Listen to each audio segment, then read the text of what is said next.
Assalamualaikum warahmatullahi wabarakatuh. Selamat malam, sobat influencer. Seperti biasa, malam ini saya akan sharing atau menyampaikan terkait peraturan terbaru, yaitu terkait dengan insentif ya, PPN atas sewa ruangan ya, atau yang kemarin sewa toko ya, sewa ruko atau sewa tenan di mall ya, dan atau di tempat lain gitu ya.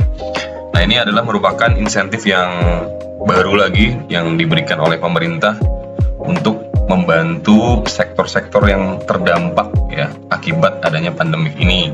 Nah, kita ketahui kan bahwa akhir-akhir ini pemerintah menerapkan kebijakan pengetatan ya untuk social distancing seperti PPKM ini. Nah, tentunya hal ini juga berdampak secara ekonomi, khususnya untuk pelaku usaha yang tentunya saat ini dilarang untuk beroperasi secara penuh atau baik sebagian maupun seluruhnya, khususnya yang berada di mall ya atau pasar tertentu. Nah, sehingga otomatis ini menurunkan pendapatan dari masyarakat gitu kan. Dengan turunnya pendapatan, otomatis para pedagang ini kan yang tenan-tenan di mall ini tentunya mengalami tekanan yang cukup berat ya. Maka dari itu pemerintah memberikan nih insentif untuk PPN-nya ya. Jadi misalkan tiap bulan sewa ruko, kios misalkan, khususnya di mall itu kan dikenakan PPN teman-teman. Jadi misalkan teman-teman punya usaha di mall ya kan, itu biasanya kan ada PPN-nya tuh. Misalkan sebulan misalkan 5 juta atau 10 juta plus PPN kan jadi 10% ya, PPN-nya jadi 10 juta jadi 11 juta. Nah, 100 jutanya ini nanti ditanggung gitu oleh pemerintah. Jadi teman-teman cukup bayar yang biasa, yang tanpa PPN-nya gitu, 10 jutanya atau 5 jutanya. Kalau bayangin kalau misalnya 10 juta kan harus kena PPN. 1 juta kan lumayan ya, 1 juta gitu. Hari ini ya mungkin bisa buat bayar listrik dan sebagainya lah. Minimal mengurangi beban, walaupun tidak sepenuhnya mungkin kerugiannya ditanggung, tapi paling tidak mencoba pemerintah memberikan keringanan lah terhadap beban masyarakat yang saat ini terdampak COVID gitu ya. Nah, jadi ini merupakan salah satu series ya program dari bantuan-bantuan COVID dari sisi perpajakan, selain dari yang sudah ada seperti insentif pasal 21, pasal UMKM, PPh UMKM dan lain sebagainya. Oke, langsung aja kita bahas ya, gimana cara mendapatkannya, siapa saja yang mendapatkannya dan gimana caranya ya kan. Syaratnya tentunya teman-teman harus ketahui, karena terutama juga bukan hanya bagi para pelaku usaha atau para penyewanya nih, para tenan-tenan menyewa, tapi juga bagaimana oleh mall-mall yang mengelola tenan-tenan ini nanti seperti apa, karena yang wajib melaporkan mengeluarkan faktur pajaknya, kemudian melaporkan laporan realisasi PPN ditanggung pemerintahnya itu adalah mall-mallnya ya. Jadi tenan-tenannya cukup tahu aja nih informasi ini, bahwa oh ternyata ada insentif ini loh dari pemerintah. Jadi kalau misalkan, dan insentif ini berlaku kan dari Agustus sampai dengan November ya. Jadi kalau misalkan masih ada yang dipungut PPN ya, itu bisa komplain ya gitu, kenapa kok masih dipungut PPN gitu. Oke, baik teman-teman, kita langsung aja latar belakangnya ya, sekilas tadi yang sudah dijelaskan ya. Kemudian ini nanti belum terdapat ya pengaturan terkait dengan PPN yang ditanggung pemerintah untuk sewa ruangan kepada pedagang eceran. Jadi yang disubsidi itu ibaratnya si penyewanya ya gitu, bukan si pemilik bangunannya atau pemilik mallnya gitu. Tapi saat ini yang diberikannya adalah pelaku usaha yang menyewa ruangan di mall atau di ruko dan lain sebagainya gitu. Sepanjang memang si pemilik bangunan ini sudah PKP ya, catatannya kan itu sudah PKP. Kalau belum PKP ya berarti memang tidak ada PPN yang dipungut kepada penyewanya. Jadi ya nggak berlaku juga insentif ini, yang nggak ngaruh juga, karena memang sebelumnya sebelum ada insentif ini pun kalau misalkan pemilik bangunannya bukan PKP ya nggak kena PPN gitu. Nah, lanjut ya. Jadi pertama ya, ini objeknya adalah jasa ruangan atau bangunan kepada pedagang eceran. Jadi kita yang mendapatkannya itu fasilitasnya, kita posisinya adalah sebagai pedagang eceran gitu ya. Jadi sebagai pedagang eceran. Nah, siapa sih pedagang eceran yang dimaksud dalam eceran secara pajak gitu ya? Misalkan apakah kita yang di mall-mall itu Bang, apa yang misalkan kita jualan baju atau jualan minuman, jual makanan atau jual apa? Nah, itu memang termasuk. Nah, ciri-cirinya pedagang eceran dimaksud di Undang-Undang Pajak pada umumnya khususnya PPN. Ciri-ciri pedagang eceran adalah mereka yang menjual barang dan jasa kepada konsumen akhir gitu ya. Jadi apa ciri-ciri konsumen akhir, yaitu ketika kita konsumen akhir tuh ya, kalau dari pajak tuh ciri-cirinya ketika beli barang terus nggak dijual lagi. Nah, itu gampang ya. Nah, itu ada di definisi di PP 09. Teman-teman cari silakan definisi di PP 09 tahun 2021 ya, pasca Omnibus Law, bahwa dipertegas tuh. Definisi pedagang eceran itu adalah mereka yang menjual barang dan jasa yang langsung ke konsumen akhir, dan konsumen akhirnya itu tidak menjual barang lagi, ciri-cirinya ya. Artinya ya, kalau di mall itu rata-rata umumnya ya, orang berkunjung ke mall itu rata-rata konsumennya konsumen akhir. Dia beli makanan langsung dia konsumsi, dia beli baju ya rata-rata buat dipakai sendiri. Jarang tuh beli baju ke mall kemudian dijual lagi, jarang ya. Artinya bisa kita simpulkan, bisa kita kerucutkan bahwa para tenan-tenan atau penyewa lapak-lapak di mall inilah mereka yang mendapatkan insentif PPN itu. Biasa bayar 10 juta ya berarti biasa kena PPN 1 juta ya berarti bayar 11 juta kan biasanya. Nah, tapi ini hanya bayar 10 juta saja karena PPN-nya ditanggung pemerintah kayak gitu. Jadi jelas ya, clear. Jadi siapa yang mendapatkan ini adalah para pedagang ya di mall ataupun di tempat lain yang memang kriterianya adalah mereka tuh pedagang eceran gitu. Baik pedagang minuman, makanan, pedagang pakaian dan lain sebagainya. Yang penting ciri-cirinya itu jualnya tuh bukan ke pedagang lagi, tapi ke langsung konsumen akhir, langsung dikonsumsi barang yang nggak buat dijual kembali gitu kan. Oke, jelas ya, itu definisinya juga teman-teman harus jelas gitu. Jadi tidak salah paham, apa sih PPN ditanggung pemerintah untuk yang mall-mall ini gitu. Ya maksudnya ini untuk si penyewanya gitu ya, yang biasa bayar misalkan 11 juta hanya bayar 10 juta aja gitu. Misalnya ini ya gitu. Oke, nah untuk lebih lanjutnya itu sekarang lokasinya di mana sih yang mendapatkan insentif? Nah, ini di ruangan atau bangunan toko atau gerai outlet ya, atau tenan, lapak atau apapun namanya gitu ya, yang berdiri sendiri ya. Misalkan dia ruko nih, ruko sendiri atau disewa-sewain ya, teman-teman nyewanya di ruko gitu misalkan, dia punya sendiri.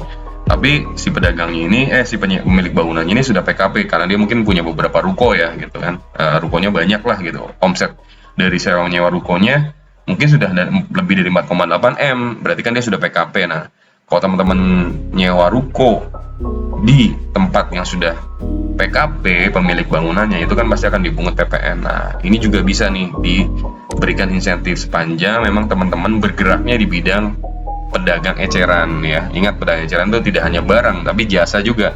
Jasa eceran bisa jadi bengkel ya kan, teman-teman nyewa ruko nih, nyewa ruko tapi usahanya buat bengkel kan jasa ya, walaupun ada spare partnya sih, tapi jasa juga bisa. Jadi eceran tuh bukan hanya barang tapi jasa juga bisa gitu. Atau salon, nah itu juga jasa, itu jasa ya kan, salon. Terus misalkan apalagi yang jasa banyak, pokoknya selama jasanya itu langsung diberikan kepada atau dijual kepada konsumen akhir ya, langsung digunakan, nggak untuk dijual lagi ya barang dan jasanya, itu disebut dengan pedagang eceran. Jadi kalau teman-teman masuk ke dalam kriteria itu pedagang eceran, baik jasa ya seperti salon, bengkel, ataupun barang misalkan makanan ataupun pakaian, ya silakan mendapatkan insentif tersebut gitu ya. Nah, lokasinya bisa di ruko ya yang berdiri sendiri, atau bisa berada di pusat perbelanjaan atau mall lah kita gampang nyebutnya ya, komplek perkantoran atau komplek-komplek perkantoran juga ada kan, atau fasilitas apartemen, hotel, rumah sakit, fasilitas pendidikan, fasilitas taman publik, atau fasilitas perkantoran atau pasar rakyat. Jadi bisa saja teman-teman jualan itu nggak hanya di mall gitu, bisa juga pedagang eceran yang ada di misalkan nyewa ruko di apartemen gitu kan. Suka ada tuh di apartemen, kadang ada kafenya ya kan, ada ya mungkin ada semacam Indomaretnya atau apanya. Nah itu kan nyewa tuh biasanya di pemilik apartemen. Nah itu bisa teman-teman minta fasilitas ini kalau memang setiap bulannya memang dikenakan PPN. Nah untuk bulan ini, untuk tahun 2021 ini fasilitasnya ditanggung pemerintah. Jadi pemerintah yang bayarin PPN-nya. Teman-teman bayar tanpa PPN. Nah, kapan sih sekarang berlakunya? Berlakunya untuk masa sewa bulan Agustus sampai Oktober 2001 yang ditagihkan di bulan Agustus sampai November. Jadi gini, artinya gini, misalkan Agustus ya, teman-teman biasa ditagihnya bulanan nih gitu ya. Masa Agustus nih ditagih 10 juta, PPN-nya 1 juta. Nah, itu bisa masa Agustus seperti itu. Atau masa Agustus sampai Oktober biasa ditagih 3 bulan sekali, misalkan Agustus, September, Oktober ditagihnya di November. Nah, itu juga boleh. Jadi masa sewa masa yang ditanggung pemerintahnya ini tidak sampai Desember teman-teman ya, tapi ini dari Agustus sampai dengan Oktober. Nah, ini mungkin mengingat masa-masa ini kemungkinan ya, ini masih COVID masih tinggi, dan juga kemungkinan pembatasan sosial dari pemerintah itu masih berlaku. Jadi pemerintah sementara ini kita belum tahu ya apakah ini diperpanjang atau enggak, tapi sementara insentif ini diberikan sampai dengan Oktober dulu teman-teman ya, Agustus sampai Oktober ya. Jadi yang Juli, Juni dan sebelumnya otomatis juga nggak diberikan, tapi Agustus sampai Oktober. Clear ya sampai di situ? Oke, lanjut lagi. Cara ngitungnya gimana ya? Cara ngitungnya biasa yang selama ini tagih kan berapa? Apakah 10 juta misalnya udah termasuk listrik segala macam, pokoknya yang biasa diminta atau ditagih oleh si pemilik gedung atau pengelola gedungnya berapa. Nah, itulah yang disebut penggantian ya, tinggal dikali 10%. Tadi ya saya contohin misalnya 10 juta, biasanya PP-nya 10% ya 11 juta, berarti teman-teman hanya bayar 10 jutanya saja, tidak perlu 1 juta yang nggak perlu dibayar gitu. Kemudian oke, clear ya sampai tadi ya. Sekarang kita lanjut ya, apa sih kewajiban dari pemilik mallnya tadi ya? Kewajiban pemilik mallnya tadi berarti dia wajib membuat faktur pajak nih. Jadi ini kalimatnya ini ya agak-agak sebentar. Ini maksudnya adalah, nah ini kewajiban, ini maksudnya bukan kewajiban pedagang ecerannya, bukan ya. Ini maksudnya kewajiban pengusaha kena pajaknya atau pemilik rukonya ya, pemilik mallnya ya, yang menjual kepada eceran. Jadi si pemilik mallnya juga pilih-pilih, lihat-lihat gitu. Si penyewanya ini dia kriterianya pedagang eceran bukan. Nah, itu harus dilihat. Jadi yang berhak atas insentif ini, ingat, adalah penyewa yang bergerak di bidang pedagang eceran, baik barang maupun jasa ya. Jadi kalau misalkan penyewanya ternyata bukan pedagang eceran, misalkan dia distributor atau apa gitu ya, nah berarti tidak mendapatkan ini, fasilitas ini ya. Jadi si pemilik bangunannya atau pemilik pusat perbelanjaan ini, mall dan lain sebagainya, itu juga harus aware. Konsumennya tahu, harus ditanyain, mungkin harus dikasih pernyataan, dilihat gitu kan, mungkin bidang ininya menyatakan bahwa memang dia pedagang eceran gitu kan, nah gitu, atau memang harus tahu faktanya, karena ini ketika diperiksa ternyata bukan pedagang eceran ya, maka fasilitas ini dibatalkan oleh pemerintah, sehingga akhirnya harus menanggung pemilik mallnya gitu kan, harus memungut lah ya kepada konsumennya tadi, karena ternyata konsumennya bukan pedagang eceran, dia nyewa ruko tapi usahanya bukan usaha di bidang eceran gitu. Nah, apa kewajiban pemilik mall? Nah, ini wajib nih, ini harus benar-benar diterapkan bahwa si pemilik mallnya ini ya, si pemilik mall atau pemilik bangunannya wajib mencantumkan keterangan ya ketika bikin faktur pajak ya. Pertama harus bikin faktur pajak. Kedua, di faktur pajaknya itu harus dicantumkan kata-kata PPN ditanggung pemerintah X PMK, X itu eksekusi ya, PMK nomor 102, dengan cara memilih cap tersebut pada aplikasi faktur. Nah, nanti oleh DJP fasilitas e-fakturnya akan di-update ya, sehingga kita bisa milih nanti capnya ditanggung pemerintah. Itu nanti akan disediakan di aplikasi e-fakturnya, e-faktur 3.0 yang baru ya gitu. Jadi teman-teman tunggu aja, nanti biasanya dari DJP akan mengupdate aplikasinya gitu. Kedua, kode transaksinya ya. Biasanya kan kalau misalkan nggak ada ditanggung pemerintah itu, ini kodenya 01 bukan 07. Nah, tapi kali ini untuk masa Agustus sampai Oktober, si pemilik gedung atau mall wajib membuat kode faktur 070 ya. Ingat ya, jangan lupa ya, ingatnya 070. Karena kalau 01 nanti harus bayar PPN-nya. Kemudian frase sewa ruangan atau bangunan ya, ditulis. Jadi misalkan di keterangan fakturnya itu, ini adalah jasa sewa ruangan atau bangunan di lokasinya misalkan di Mall X ya, bulan masa Agustus. Nah, itu kode kan ada tuh keterangan faktur kayaknya kan biasanya kan ada tuh apa namanya, barangnya berupa apa ya kan, volumenya berapa, nama barangnya apa, atau nah ini nama jasanya apa nih gitu. Nah ini jasanya harus ditulis, jangan sampai lupa bahwa lokasinya di mana, bulannya bulan apa, misalnya Agustus sampai Oktober atau Agustus saja misalkan. Nah, kalau memang penagihannya per bulan ya gitu ya. Nah itu jangan lupa ditulis, jangan sampai tidak ditulis nih ininya di fakturnya, oke? Atau tidak lengkap gitu nulisnya gitu, dilengkapi aja. Jadi sewa ruangan, lokasi di mana, di mall misalnya apalah gitu, mall X atau mall ini, atau di apartemen X atau di apartemen Y gitu kan. Nah kemudian tugas berikutnya, nah ini juga tugas buat si pemilik gedungnya nih, membuat laporan realisasi PPN DTP, faktur pajak yang dilaporkan dalam masa SPT PPN dan dibuat setiap masa pajak sesuai saat pembuatan faktur pajak paling lama akhir bulan berikutnya. Jadi nggak boleh telat ya. Jadi si pemilik tenannya atau pemilik bangunannya atau mallnya ini nggak boleh telat ngelaporinya, harus dilaporkan biasanya dan dibuat fakturnya setiap masa pajak sesuai dengan pembuatan paling lama akhir bulan berikutnya ya. Jadi sesuai. Kalau lewat ya berarti kemungkinan atau bisa dipastikan lah ya, ini insentifnya nggak berlaku gitu. Jadi si pemiliknya tuh harus jangan sampai terlambat melaporkan insentif tersebut di SPT PPN-nya. Nah ini ya teman-teman ya, jadi kewajibannya tadi ada dua ya kan. Yang pertama membuat faktur pajak ini ya, kemudian sesuai dengan kode ini, dan jangan lupa membuat laporan realisasi. Tapi ini agak unik laporan realisasinya, kalau yang saya tangkap di peraturan apa namanya PMK 102 itu laporan realisasinya tuh tidak seperti insentif pajak lainnya ya, yang harus ada laporan realisasi sendiri berupa Excel yang disubmit ke DJP online. Tapi kalau dalam insentif ini, si PKP atau pemilik tenan atau pemilik mall ya, pemilik gedung itu cukup membuat faktur pajak faktur pajak yang mana, yang ini nih, yang di atas ini ya, yang 1, 2, 3 ini sesuai kriteria ini, kemudian melaporkannya di dalam SPT masa PPN dan dibuat setiap masa pajak sesuai dengan pembuatan faktur pajak paling lama akhir bulan berikutnya. Jadi cukup di sini laporan realisasinya ya, oke. Nah, kemudian ini yang tidak mendapatkan faktur PPN, yaitu jika tidak menggunakan faktur pajak sesuai dengan yang ini ya, yang seperti ini kodenya sama kriterianya, capnya juga. Nah, kemudian tidak dilaporkan dalam SPT masa PPN. Jadi sebagai laporan realisasi. Jadi udah pengusahanya nggak mungut aja, tapi nggak dilaporin, masih didiemin aja nih. Ya udah saya diskon deh dari 10 juta jadi 11 juta, dari 11 juta jadi 10 juta deh gitu.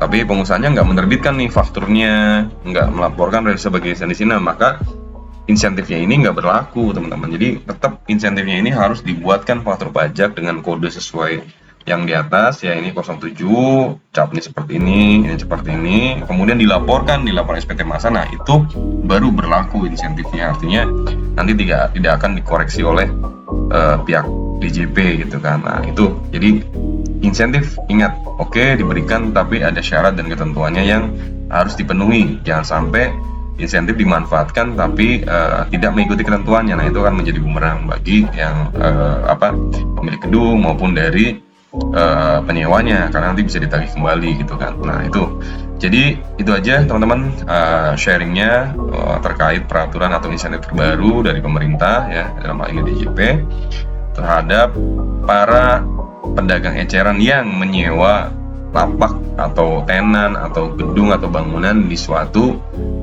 tempat ya gitu, baik di mall maupun di pasar atau di apartemen dan lain sebagainya lah. Pokoknya bahkan di rumah sakit juga bisa, kalau emang itu jualannya adalah eceran. Oke, kalau ada yang kurang jelas silahkan tulis di kolom komentar. Jangan lupa ya share kalau emang ini bermanfaat, dan jangan lupa ya subscribe, komen, dan juga follow IG Tes Logansa. Baik, terima kasih. Assalamualaikum warahmatullahi wabarakatuh. Selamat malam.